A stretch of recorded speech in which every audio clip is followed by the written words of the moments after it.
जय हिंद दोस्तों, स्वागत है हमारे YouTube चैनल में। आप देख रहे हैं ऑनलाइन स्टडी क्लासेज। पिछली क्लास में हम आपको 16 महाजनपद, उनके भौगोलिक क्षेत्र एवं उनकी राजधानियों के बारे में बता दिए थे। आज की क्लास में हम उन्हीं 16 महाजनपद में से एक महाजनपद जो बाद में बहुत शक्तिशाली हो गया था, मगध, उन्हीं के बारे में बताएंगे। मगध शक्तिशाली होने में क्या क्या कारक था, प्रमुख कारक कौन कौन से थे, जिससे मगध जो है बाद में चलकर बहुत शक्तिशाली साम्राज्य बन गया, और उस पर कौन कौन से शासक जो है शासन किए, कितने राजवंश शासन किए, इसी के बारे में इस वीडियो में चर्चा करने वाले हैं दोस्तों। तो आइए शुरू करते हैं वीडियो। 16 महाजनपदों में से सबसे शक्तिशाली महाजनपद का नाम था मगध महाजनपद। लेकिन कोई ना कोई खास कारण रहा होगा जिससे यह शक्तिशाली बन गया। तो मगध के शक्तिशाली होने का मुख्य कारण जो है निम्नलिखित है। मगध के पास विस्तृत उपजाऊ मैदान था, प्राकृतिक सुरक्षा थी, खनिज संसाधनों की उपलब्धता थी, व्यापार में वृद्धि, वन क्षेत्र एवं हाथियों की उपलब्धता, कृषि में लोहे का प्रयोग और धान की रोपाई विधि का विकास। ये जितने भी कारक हैं सब मिला करके मगध को एक नए शक्तिशाली और समृद्ध साम्राज्य बनाने के लिए महत्वपूर्ण योगदान रहा है। आइए दोस्तों, आपको मगध के भौगोलिक क्षेत्र के बारे में बता दें। ये है भारत का नक्शा। भारत के नक्शा में ये है बिहार, और बिहार में आपको जूम करके दिखाते हैं। ये है बिहार। बिहार में ये गंगा नदी बहती है, ये सोन नदी है, जाके छपरा में गंगा नदी से मिल जाती है। ये गंडक नदी है, ये भी गंगा नदी से मिल जाती है। और यह फल्गु नदी है, यह भी गंगा नदी से मिल जाती है। बिहार में वर्तमान बिहार में कुल महत्वपूर्ण नदियाँ 4 है: गंगा नदी, सोन नदी, गंडक नदी, फल्गु नदी। बिहार को पहले जो प्राचीन समय में बिहार को 3 भागों में बांटा गया था। एक उत्तरी बिहार, दक्षिणी बिहार और पूर्वी बिहार। तो उत्तरी बिहार ये गंगा नदी के उत्तर में जो बिहार है, इस क्षेत्र को कहते हैं वज्जी। वज्जी नामक महाजनपद था, इसकी राजधानी वैशाली थी। और ये गंगा नदी, सोन नदी, फल्गु नदी के बीच में जो गंगा नदी के दक्षिण वाला हिस्सा है, गंगा नदी के दक्षिण जो बिहार का हिस्सा है, दक्षिण बिहार, उनको मगध महाजनपद में स्थित है। मगध महाजनपद स्थित है यहाँ पे, और इसकी राजधानी राजगीर थी। मगध की राजधानी राजगीर थी। और ये पूर्वी बिहार में अंग महाजनपद था, जिसकी राजधानी चंपा थी। तो 3 महाजनपद टोटल बिहार में 3 महाजनपद थे। उत्तरी बिहार में वज्जी, दक्षिणी बिहार में मगध और पूर्वी बिहार में अंग। 3 महाजनपद है। तो इस मगध के बारे में हम लोगों को पढ़ना है। तो मगध के बारे में पढ़ेंगे तो ध्यान से देखिए। मगध के उत्तर में गंगा नदी है, मगध के पश्चिम में सोन नदी है, मगध के पूरब में फल्गु नदी है। तो मगध 3 ओर से तो नदियों से घिरा हुआ है। मगध जो है 3 तरफ से, उत्तर से, पश्चिम से, पूरब से नदियों से घिरा हुआ है। और दक्षिण में यहाँ पे ये विंध्य पर्वत का श्रृंखला है, विंध्य पर्वत है। तो कुल मिला के मगध में पर्वत भी है, दक्षिण से पर्वत बचाए रखे हैं, बॉर्डर लाइन बना हुआ है, और 3 ओर से 3 नदियाँ बहती है। तो देखिए, नदियाँ बहती है और नदियों के द्वारा लाई गई जलोढ़ मिट्टी बहुत ही उपजाऊ होती है। नदियों से लाई गई जो मिट्टी होती है बहुत ही उपजाऊ मिट्टी होती है, तो कृषि के लिए बहुत ही महत्वपूर्ण मिट्टी होती है। तो ये नदियों के आसपास के क्षेत्र जो है मगध का, बहुत ही उपजाऊ मिट्टी है। तो कृषि का बहुत ही अच्छा होना, बहुत ही किसी साम्राज्य में कृषि होता है तो वो जो है समृद्ध ऐसे ही हो जाएगा, समृद्धशाली ऐसे ही हो जाएगा। कृषि जिस देश में अच्छा हो, खाने पीने और व्यापार करने लायक कृषि हो जाए, तो उस देश को वो समृद्ध बना देता है। और कृषि क्षेत्र हो गया, और यहाँ पे दक्षिण में विंध्य पर्वत है, और इसी पर्वत और पठार में क्या है कि खान मिला है, खनिज संसाधन मिला है, लोहा निकलता है और तांबा निकलता है। तो मगध में खनिज संसाधन भी है, लोहे बहुतायत मात्रा में मिलता है, तांबा भी निकलता है। तो ऑल ओवर में आपको बता दें कि खनिज संसाधन भी किसी भी महाजनपद को समृद्धशाली बनाने में बहुत ही योगदान रहता है दोस्तों। उसके बाद से आपको बता दें, ये दक्षिण में विंध्य पर्वत श्रृंखला के बाद मगध की ओर गंगा नदी की तरफ उत्तर की तरफ जाने पर, विंध्य पर्वत से जाने पर पठार में खनिज संसाधन है। उसके और उत्तर जाने पे जो वर्तमान में गया जिला है, वहाँ पे बहुत बड़ा क्षेत्र वन का था, जंगल का, तो इमारती लकड़ी भी मिल जाता है। और उस जंगल में हाथियाँ बहुत ही उपलब्ध है, हाथी भी मगध में बहुत ही उपलब्ध है। इसलिए यही कारण था कि मगध जो है युद्ध में सबसे पहले हाथियों का बहुत अधिक मात्रा में प्रयोग किया था। तो मगध का भौगोलिक क्षेत्र ऑल ओवर में देख लिए, कृषि के लिए उपजाऊ मैदान है, खनिज संसाधन है और प्राकृतिक सुरक्षा है। तीन ओर से नदियों से घिरा हुआ है, एक तरफ से जो है पहाड़ों से घिरा हुआ है। तो किसी भी दुश्मन को अटैक कर, नदियों को और पर्वतों को लांघ करके, क्रॉस करके किसी देश पर आक्रमण करना बहुत ही कह सकते हैं कि बहुत ही कठिन होता है दोस्तों। नदियों को पार करना और पर्वतों के ऊपर क्रॉस करके किसी देश से युद्ध करना, किसी राज्य से युद्ध करना, किसी जनपद से युद्ध करना जो है बहुत ही कठिन काम है दोस्तों। तो प्राकृतिक सुरक्षा भी है, खनिज संसाधन भी है। अब आपको बता दें धान की रोपाई विधि में मगध में जो है बहुत अधिकतम प्रयोग हुआ है, रोपाई विधि का परिष्कृत विकास हुआ है, क्योंकि धान के लिए जल की आवश्यकता होती है। और मगध में देख ही रहे हैं कि नदियों का 3-4 नदी है, तो जल की कोई कमी नहीं होगी। तो धान के लिए रोपाई विधि का भी विकास हुआ है। यानी ऑल ओवर में हम ये कह सकते हैं कि मगध जो है बहुत ही समृद्ध बन गया, बहुत ही समृद्ध बन गया। और ऐसे ऐसे राजवंश इस पे शासन किए कि ये शक्तिशाली बन गया।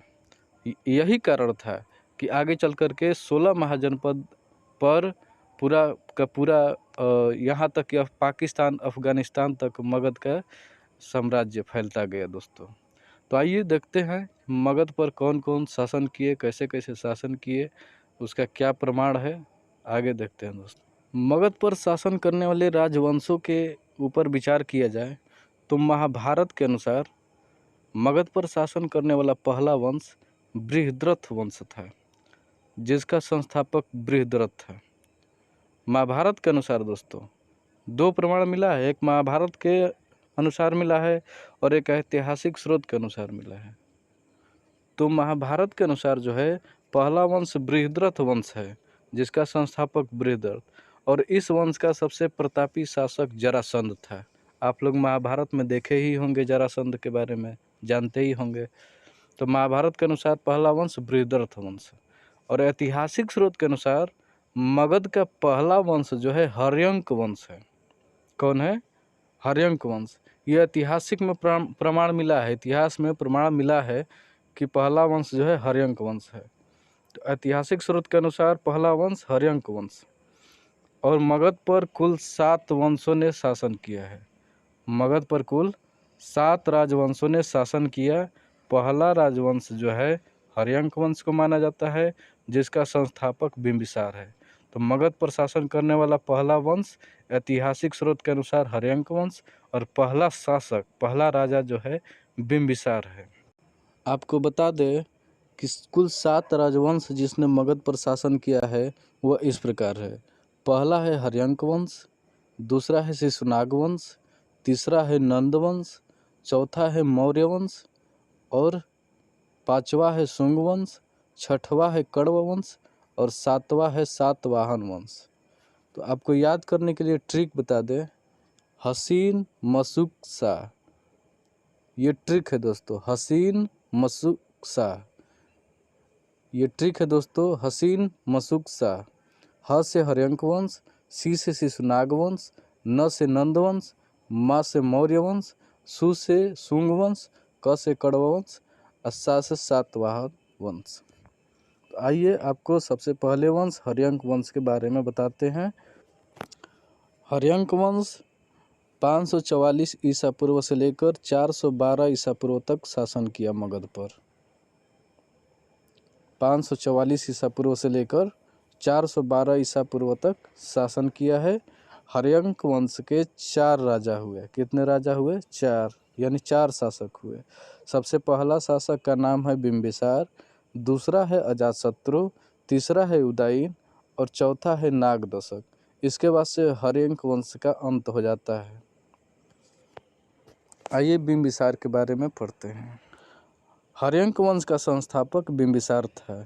इसकी प्रारंभिक राजधानी गिरिब्रज थी। बाद में इसने राजगृह को अपनी राजधानी बनाया, यानी मगध का राजधानी कहाँ बनाया? राजगृह को। उसके बाद से क्या किया कि बिंबिसार ने वैशाली पर आक्रमण किया। वैशाली कहाँ की राजधानी है? वज्जी की। उत्तरी बिहार में जो वज्जी है उसकी राजधानी वैशाली थी। तो वैशाली पर आक्रमण किया उसको अपने साम्राज्य में मिलाने के लिए। तो क्या हुआ कि हार हो गया, मगध की हार हो गई, यानी बिंबिसार की हार हो गई। फिर वापस लौट आया। फिर उसने सोचा कि किस प्रकार से मगध साम्राज्य को फैलाया जाए। तो उसको दिमाग में एक आइडिया आया कि चलिए विवाह करते हैं। तो विवाह के माध्यम से ये मगध में कुछ प्रांत मिलाए थे। सबसे पहला विवाह कौशल राज की पुत्री और प्रसेनजीत की बहन, जिसका नाम था महाकोशला देवी, इससे विवाह किया। इस विवाह से उन्हें दहेज में काशी प्राप्त हुआ। दहेज में काशी प्रांत प्राप्त हो गया। देखिए, विवाह के माध्यम से उसने मगध के साम्राज्य को बढ़ाना शुरू किया। तो सबसे पहला विवाह जो है कौशल राज की पुत्री महाकोशला से किया और इसको विवाह करने के उपलक्ष्य में इनको दहेज मिला, दहेज में काशी मिला और काशी को अपने साम्राज्य में मिला लिया। दूसरा विवाह जो है बिंबिसार ने चेलना, जिसको छलना भी कहा जाता है, उनसे किया। यह वैशाली की लिच्छवी राजकुमारी थी। कहाँ की थी? वैशाली की, वहीं की थी जहाँ पे यह हार गया था। और तीसरा विवाह जो है क्षेमा से किया। तीसरा विवाह क्षेमा से किया। क्षेमा जो है पंजाब के मद्र कुल की राजकुमारी थी। तो इसने 3 विवाह किया। एक महाकोशला से किया, दूसरा चेलना से किया और तीसरा क्षेमा से किया। फिर क्या हुआ कि बिंबिसार जो है अंग राज को जीत लिया और अपने राज्य में मिला लिया। अंग वही जो पूर्वी बिहार में था, जिसकी राजधानी चंपा थी, उसको जीत लिया और अपने राज्य में मिला लिया। फिर वहाँ का सेनापति जो है अपने बेटा अजातशत्रु को बना दिया। अंग का सेनापति बना दिया था अपने पुत्र अजातशत्रु को। हाँ, एक चीज़ और, बिंबिसार की दूसरी पत्नी चेलना से जो पुत्र उत्पन्न हुआ उसका नाम था अजातशत्रु। ये याद रखिएगा दोस्तों, बहुत ही इम्पोर्टेंट है। फिर क्या हुआ कि बिंबिसार के यहाँ सूचना आया कि अवंती के राजा थे, राजा चंद्रप्रद्योत, उनको एक असाध्य रोग हो गया है। उनको सारे डॉक्टर, सारे वैद्य जो है जवाब दे दिए थे, बता दिए थे कि राजा साहब आपकी जो है असाध्य रोग हो गया है, पांडु रोग हो गया है, अब आप ठीक नहीं होंगे। ठीक है, तो ये सूचना मिली बिंबिसार को। और बिंबिसार में एक राजवैद्य था, बिंबिसार के दरबार में एक राजवैद्य था जिसका नाम था जीवक। बहुत ही मोस्ट इम्पोर्टेंट पर्सन है। जीवक। बिंबिसार के राजवैद्य का नाम था जीवक। वो अपने राजवैद्य को अवंती भेजा राजा चंद्रप्रद्योत के यहाँ, और जीवक जो है राजा चंद्रप्रद्योत को उपचार किए और उपचार करके ठीक कर दिए। तो राजा चंद्रप्रद्योत क्या किए कि खुशी से, ठीक होने की खुशी से उन्होंने बिंबिसार से हाथ मिला लिए, और यानी कि अवंती को भी मगध साम्राज्य में मिला लिया गया। इतना काम बिंबिसार किए। उसके बाद से इनकी हत्या, बिंबिसार की हत्या इनके ही पुत्र अजातशत्रु जो है हत्या कर दिए और राजगद्दी पे बैठ गए और शासन प्रारंभ कर दिए। पिता को मारना, इसको हिंदी में पितृहंता कहते हैं। क्या कहते हैं? पितृहंता, यानी अजातशत्रु को पितृहंता कहते हैं। अजातशत्रु का अर्थ होता है दोस्तों शत्रुओं का नाश करने वाला। इसे कूणिक भी कहा जाता है, जैन धर्म में कूणिक भी कहा जाता है। अजातशत्रु का अर्थ होता है शत्रुओं का नाश करने वाला। आपको याद होगा बौद्ध धर्म पढ़ाए थे, तो बौद्ध धर्म में सबसे पहली बौद्ध संगीति कब हुई थी?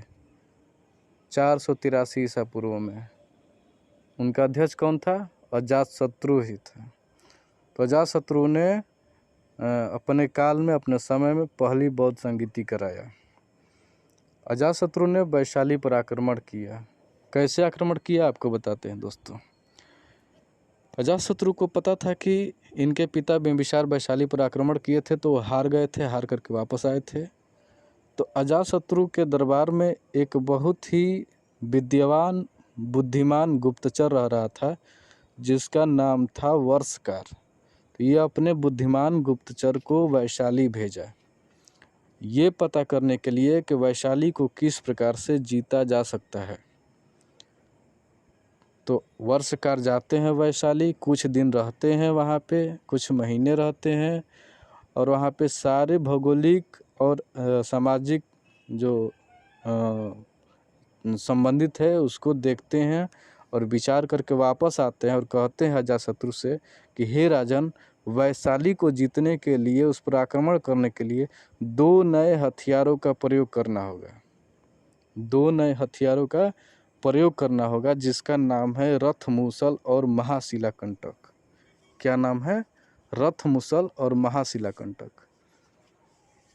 तो रथ मूसल और महाशिलाकंटक का प्रयोग करके वैशाली को जीता गया। अजातशत्रु ने वैशाली को जीत लिया है।